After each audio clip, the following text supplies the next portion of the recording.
Hey guys, in the last session we have seen the auto wiring feature. Now in this session we are going to see the different ways of instantiating a bean. Okay, so actually there are three different ways of instantiating a bean. Okay, one is instantiation with using the constructor or instantiation with the constructor. Normally this approach, we are familiar with this approach. Means actually in normal plain Java we used to work with this approach. Like for example, if I want to create an object of a product or something, then what I'll do, I will use the new operator and I will create an object of a that particular and will create an object of product. Okay, so that is by using the new operator. That is a straightforward.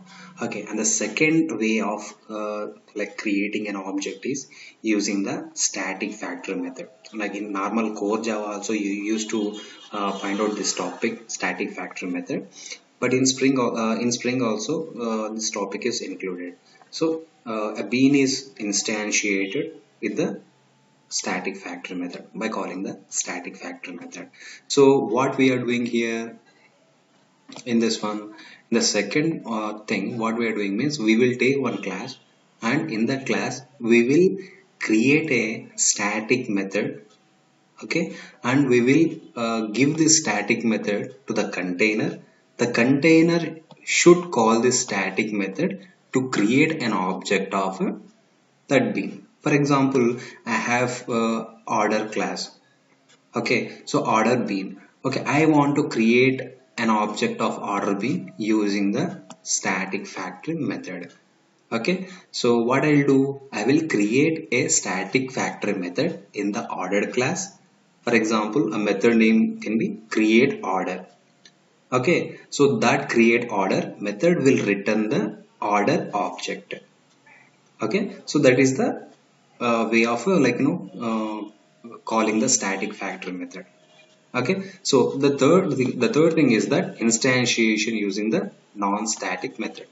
Okay, here the thing is here it is similar to the static factor method. Here we are using the static factor method, here we are using the non-static, means we are not giving the static keyword.